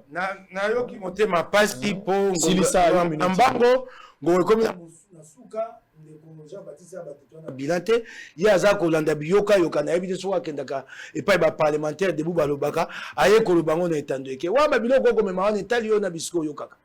Soko Yokenda Koyoka Biloko Kuna, l'Union sacrée officielle ne l'a jamais dit. Et nous sommes fiers de ce que nous sommes en train de faire. Il y a encore un Congo, nous sommes à Congo. Soko Gotama, Balata Maneti a fallu lutter. Maneti a fallu l'exaganyon son mundo. Nyon Sokotel de Mundo. ce que nous sommes en train, pour la première fois, le budget est déposé dans le délai. Pour la première fois dans l'histoire du Congo. Les budgets passent de 6 milliards à 10 milliards. Nous avons... Le Attendez! 2020 était déjà Non, là. Allez-y. Ce budget est soutenu par l'accroissement des recettes dans le régime. Et en 2020, ici, il y a un accroissement des recettes. Nous sommes passés dans la recette de 300 millions à 500 et à 600 millions recettes mensuelles. Au mois de septembre ici, au 16 septembre, nous étions déjà à 600 millions. Donc ça signifie que l'année prochaine, nous pouvons être à entre 800 millions et 1 milliard et donc porter le budget de 10 milliards. Ça n'a pas été fait par hasard. Très bien. 3 milliards 300 bato bakoloba bato bavite FMI moto apesi biso mbongo so FMI apesi biso mbongo nandimi ali malamu ali mabe wapi bato bakoyeba te que le recette du cuivre de cobalt et mati makasi et mati mpona nini mpo talo ya cuivre na ya cobalt et mati mpo au Chili il y a des grains. Le Chili c'est le premier producteur mondial avec 25%. Normal mbongo mati epa na biso ya mabanga na biso cuivre na cobalt na mbongo oyo to okotsa mosala zula ndenge tia kosala c'est normal pe bato bayebaka ke beaucoup de projets qu'on avait commencé à l'époque arrivent maintenant à maturation dans le secteur de cuivre. Ces projets-là, comme à maturation, font que nous sommes passés de la production d'1 million de tonnes à 1,5 million de tonnes. Donc, on a tout à l'État. Normal que les réserves de change augmentent. Moi, j'aimerais que tu me fasses venir Jean-Baptiste. Ce que j'apprécie chez lui, c'est qu'il est rationnel, il est posé, et c'est bon pour les Congolais. Vous le faites venir dans un débat. Nous parlons bilan. Rien que bilan. Très bien, c'est bon. Moi, j'ai aimé au défi. Il n'y a pas de souci. Oui, allez-y. Mais le bilan... La conclusion, hein, en 1 minute. En conclusion, la Mouka, avec le président élu Martin Fayoulou, nous exigeons que très très rapidement, Toyokana, autour des réformes, Ningana Bisso, Batika, dans quel format? Nous pouvons nous réunir autour... Un petit dialogue. Une table ronde, nous avons notre proposition de loi sur la CENI, ils ont la leur, on dégage une synthèse, qu'ils cessent d'avoir peur de la dépolitisation, de la neutralité. Comme ça, à 2023, les élections se passent dans la paix, Nengemoko, élection Utikoleka na Zambie, et le pays va gagner. Dans les cas contraires, eh bien, personne ne gagne. Et nous n'avons aucun intérêt à ça. Mais en même temps, pour la Likamba Benina Itori, je suis en train d'exiger que ton levé état de siège, qu'on donne au FRDC le moyen et les conditions de mariage avec le peuple pour avenir à bout. Dans les cas contraires, on crée un divorce consommé avec la population. Très bien. Personne ne va gagner. Alors, on va se retrouver avec vous dans peu de temps, mais les débats, je le soutiens, hein, donc je vais vous ramener encore. Bozana marche Nabino le 29, c'est maintenu. Il y a 5 débats pour le bilan. Vous êtes prêts à affronter les débats pour le bilan? Mais le bilan, ok, ça va. Alors, on va voir la semaine prochaine, peut-être le lundi prochain. Je le dis ouvertement, le lundi prochain, on revient ici. Cette fois-là, on va parler du bilan. Seulement le bilan, Félix Tshisekedi, positif ou négatif, vous apportez les moyens de défense. Il y a représenté peu argument là, ça sera... Il n'y a pas de souci, on en parle pour le lundi. Alors, je vais revenir juste après cet élément, les présidiums, non, la situation des vies au quartier Tchad, dans la commune de Mongafoula. Suivez quand même ce reportage. Toza Rozonga, cette fois-là, na sala moi mise au point Mouké, mais je libère les invités. Nous sommes en direct. Franck Diongo sera notre invité demain, parce qu'il a fait pratiquement 6 à 7 mois depuis Franck Diongo. Un gouvernement Ebima Abimate. Namande koyoka eli sosute. Mais na uti koyoka récemment. Elobeli na eloko la tiki Félix Tshisekedi. Nenge na yokeli Franck Diongo. Azai suna Félix Tshisekedi te. Nazo douter ke bazala kaka. Alors na convoqué en direct. Yakana noa mandat d'amener zali. Yakana noa. Na yoka yona tunono mituna. Est-ce que zaka Franck Diongo yo tatale ki ya Tshisekedi président. Oyo leg moi bona ya grand frère Atika ou bien au changer. Yakana no lobby awa po batupe ya la muka bakomo douter na yo avozonga. Il faut l'accession qui carte moi biloko ebele. Donc lobby to ressemble sa Franck Diongo. Na éviter parce qu'il y a soko longwe na union sacrée ceux qui au côté pas ya Fayoulou to au côté pas Kabila faut pour n'a pas kotika la wapi. Alors on saura ça demain parce qu'il sera notre invité. Alors suivez en image, on se retrouve après. Je vais faire une petite mise au point de 2 à 4 minutes et puis on va partir. Allez, à tout à l'heure.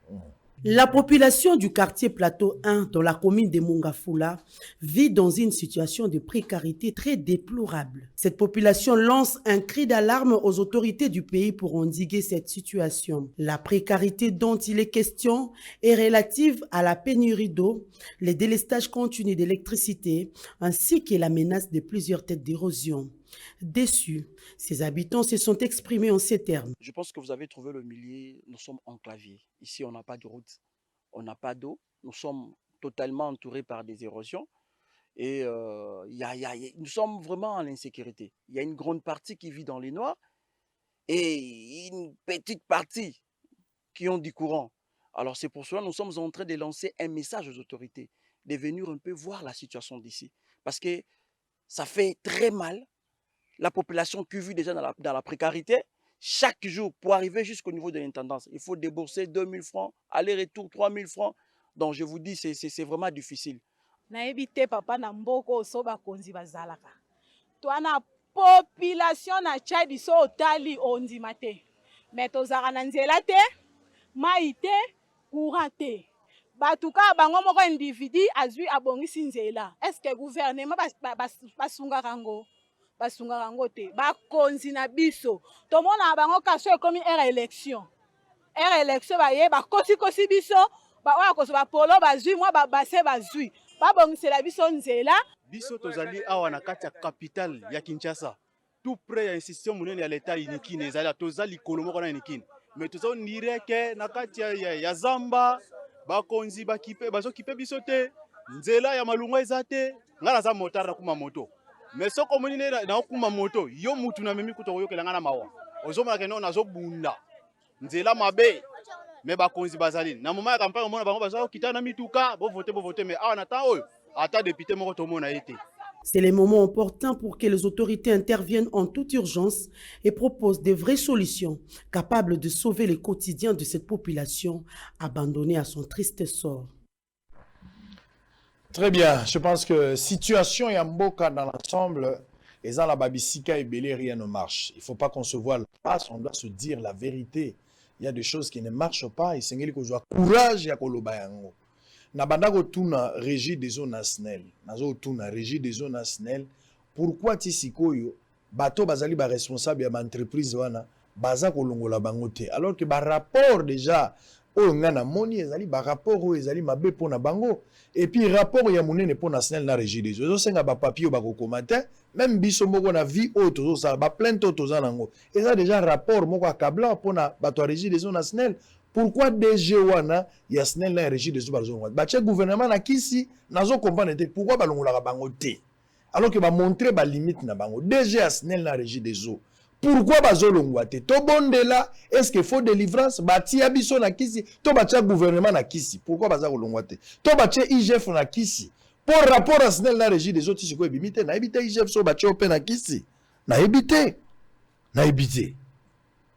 alors mboka na biso ndenge yango eumeli mikolo na mikolo touti na bisika oyo banda Belge azalaki ti lelo likambo ya moyibi ya mbongo to négligea contrôle okoki ko diriger mboka te soki ozali na o tobengaka te 3C commander contrôler et corriger soki oboyi principe ya 3C okosala eloko te yango moni bokozwaka ba décision ebele kasi soki suivi ya ba décision ezali te soki sanction ya ba décision ezali te eloko malongo ekotikala kosalama te esengeli kolandela likambo malembe bozwi mokano pe bolandeli yango mais malheureusement ezalaki impossible alors qu'espérer un développement d'environnement où il y a corruption oyo congolais abandaki ko vivre nango même atanganga bochaki na tête tapé ya kosala eloko te même soki ezalaki ngai ezala Fayulu ezala Katumbi ezala Kabila ndenge azalaki ezala Félix Tshisekedi na ndenge mboka ezalelaki méandre ya corruption personne ne peut s'en sortir de loko ya liboso soki ozo traiter malade il faut koluka ko diagnostiquer malade soki identifier la maladie alors tu peux donner une solution autour de ce problème là mais le problème c'était d'abord koyeba problème ezalaki nini mais après diagnostic c'est ce que j'avais dit la semaine dernière likambo ya absence totale ya l'état soko oyo na Congo ozoyeba te l'état existe ou pas soko oza na Kinshasa ozotuna eske bakonzi to balaka te oza na bakomini mosusu lokola bazobia eza kota cimetière ya Kimbanseke otuna kuna bakonzi bazaka to balaka te oyo lokola na Verkis na Ipen ozotuna na Wangu yoka kombo quartier Wangu eske mokonzi azaka to alaka te oza na ba côté ya ba Mokali côté avenue Misani côté maya maya comment on appelle ça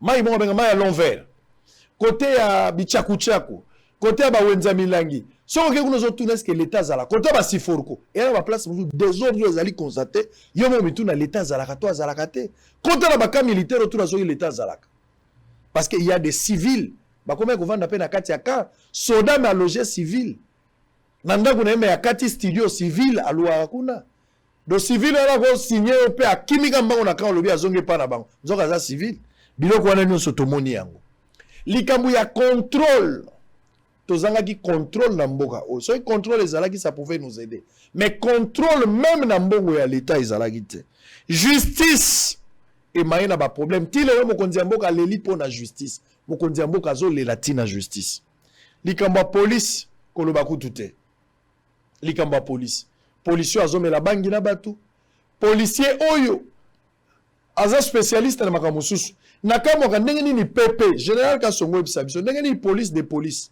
PP akenda okanga 207 akanga kayas bakanga ndenge nini policier akanga kabiloko ya batu basani ya fufu akangi ba malala tche na kati ya pusu et puis bazo pusa na ba panier mbisi ezaka musala bango je ne comprends rien un désordre autre doit constater bisonyos. Alors, pour la banda ko sala mboka, il faut d'abord commencer à restaurer l'autorité de l'État. So il faut restaurer l'autorité de l'État te ko simbat. Faut mota mona policier abangi policier. Mota yoki lika mona justice mota bangi.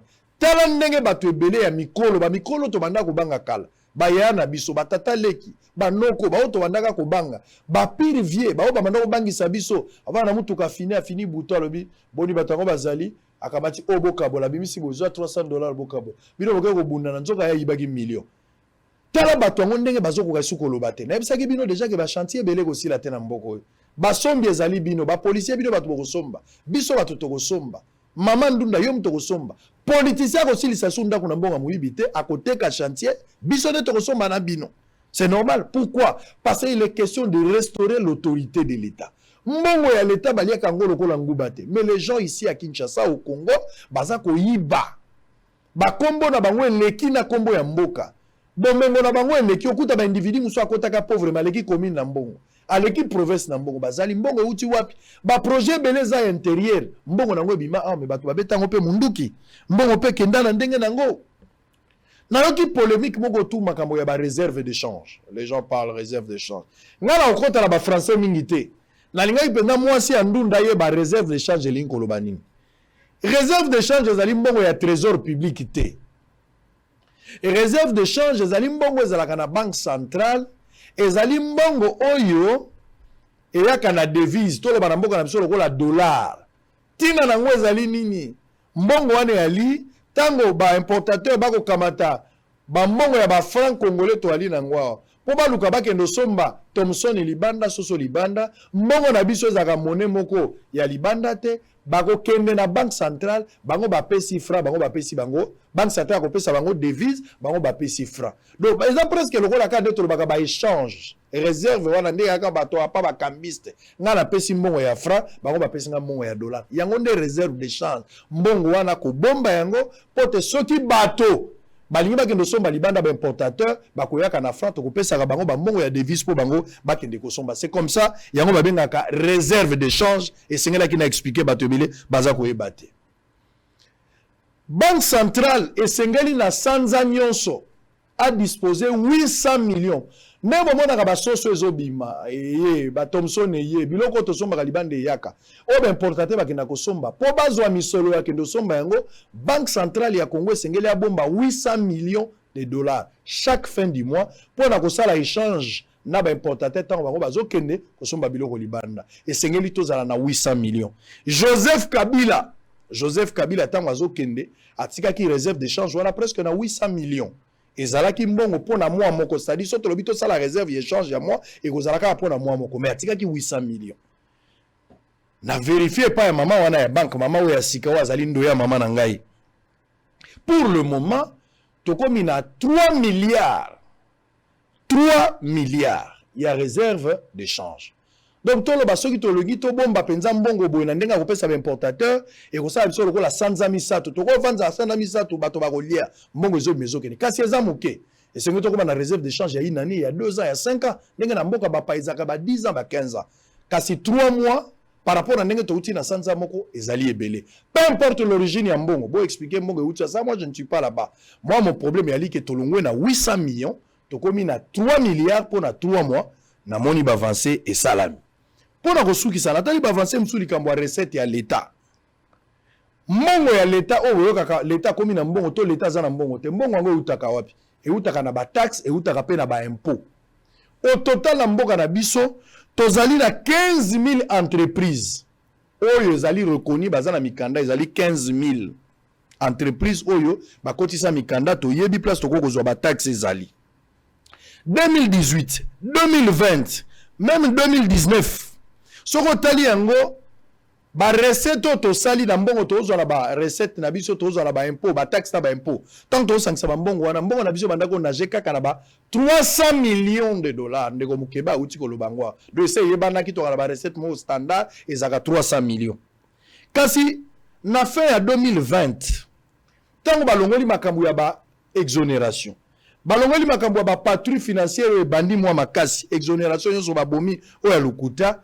Makambo échanger moi moké attaque échanger ndenge nga nazo kanate kasi échanger moi moké parce que na moni to bandaki na ba 300 millions mais to komi na 450 millions jusqu'à ce que to koma pe na 600 millions to lo baloko na sanza o ya mois de septembre ndenge to zabo na caisse ya l'état mbongo ndenge zali na ba recette to zo nager entre 600 millions à 700 millions eza mbongo moké pona ba mboka ba paisa mbongo ba tchaka na poche ya likolo mais na esika to wuti to za musika.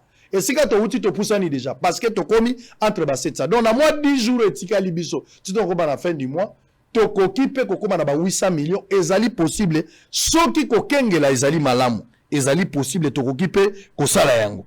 Nyon so wana ezali pona nini? Ezali parce que esengela ki kaka ko boucher madusu te sika mbongo ko uta ko mobiliser, mais sengeli pe ko surveiller dépense le lengo ya kosala parce que na mbongo la biso ya likambo pe ya bongo. C'est vrai que bokanga madusu mais mbongo bato bazo bimisa ba osala nango nini.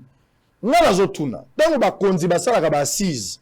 Ote to kosala assise moko na hôtel. Ote kozala tel. Ba dépense ya ba konzi ata basali 3-4 jours ezaka 2 millions 3 millions na tunaka kuna ba mayebo na bango balia kezaka prix nini na yeba na mayebo ezaka ya combien kwanga ezaka ya combien makayebo ya combien parce que ba kochaka 4 jours ba 6 ba kosala mais 2 millions 3 millions ba kirda ba somba ka combien mai ba melaka ezaka ya combien ndakala balamba ka ya combien mikebuka ya combien pour comme ba 4 millions parce que ngala comprendre te ndenge ni mbongo wala bakebele mais heureusement pour le moment ezala mbongo o ezokota ba surveiller na mbongo ko bimese ngeli balandela yango po bayeba mbongo ekei wapi mbongo eza kosala makambo nini na liro toza nango soki makambo etamboli malamu 800 millions c'est que na nemoko tokoki kokoma justement na likambo ya 10 milliards ekozala possible na neto koma na 10 milliards mais à condition de Gérard DGI, DGDA, ba régie financière, na IGF na patrouille na bango, ba continuer à maintenir musala pour te mbongo wana et kenda liboso. Donc pour le moment, nous ne pouvons que remercier ba régie financière ba sali musala, l'IGF également pour la contrôle na yé. Parce que qu'est-ce qui se passe? Mbongo soki l'État akamati misolo. 700 millions ou 600 millions ndenge baza kosala actuellement. Balongoli mbongo wana. Basala la dépense parce que mbongo bokoti sur le quoi recette na fin du mois et sengeli ba dépense ezala. L'État tango zo engagé ka ba dépense même so tika la na mois ba 100 millions ba 150 millions. Actuellement na caisse ya l'État. L'État na biso za na mbongo za na caisse ya l'État ya yemoko. O tikali lokola solde après ko dépenser o l'État tikali nango 700 millions l'État bombi eza la poche. Eza pena la banque ndenge za bo evande. Eza mbongo ya l'État o ya utiko bimisa. Awe utiko ko bomba na bata ebele nde l'État bo 700 millions evandi à réserve eza ya solde o tikali na kata compte à l'État. C'est quand même à féliciter. L'État siko okoki ko financer quelques projets. Le problème ezali mbongo evandite mais utilisation ya mbongo wana ekosala ndenge nini. Nani akoyiba mbongo wana? Nani akosimba mbongo wana? Est-ce que mbongo wana ekosala ba pona intérêt ya bato? Ezala ba province ebele ezala ba sérieux problème makambo banzela, bato bazala makambo ndenge na ndenge esengeli mbongo wana ekende pona ba fin oza utile et des populations ekenda liboso.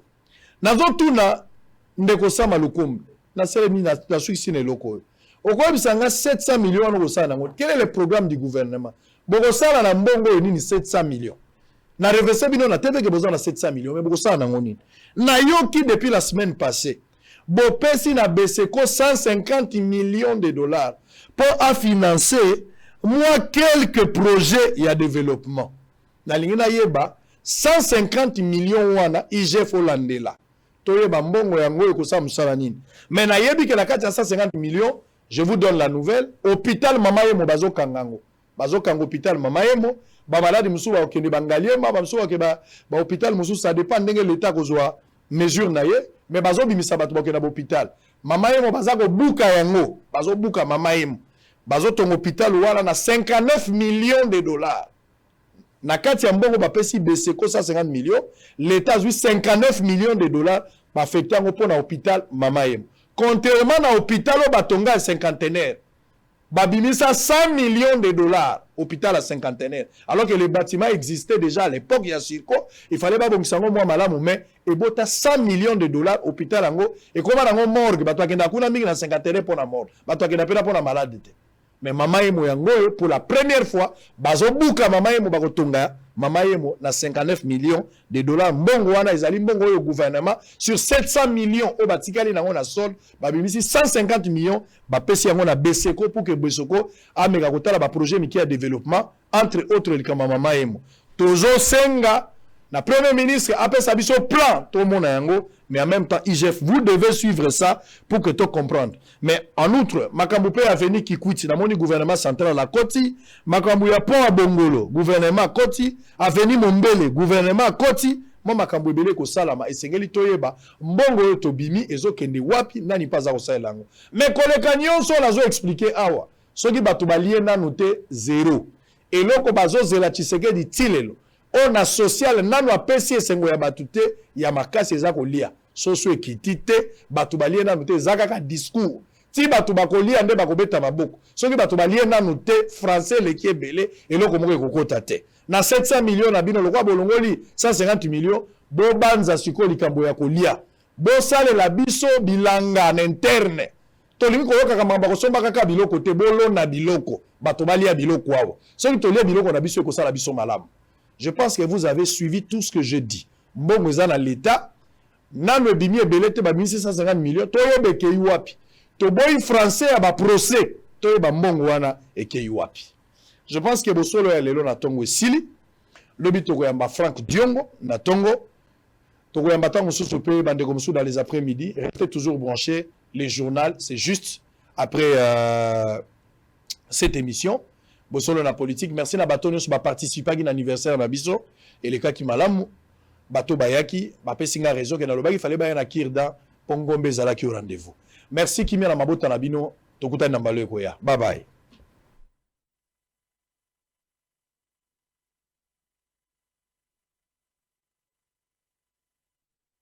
Makambo efungwami. Voyage aux États-Unis et zongi lisusu avec force. Ovandaka na poto na Belgique na France. Otika bana na Kinshasa, mwasi azali na Kinshasa, oza na posa aya na États-Unis.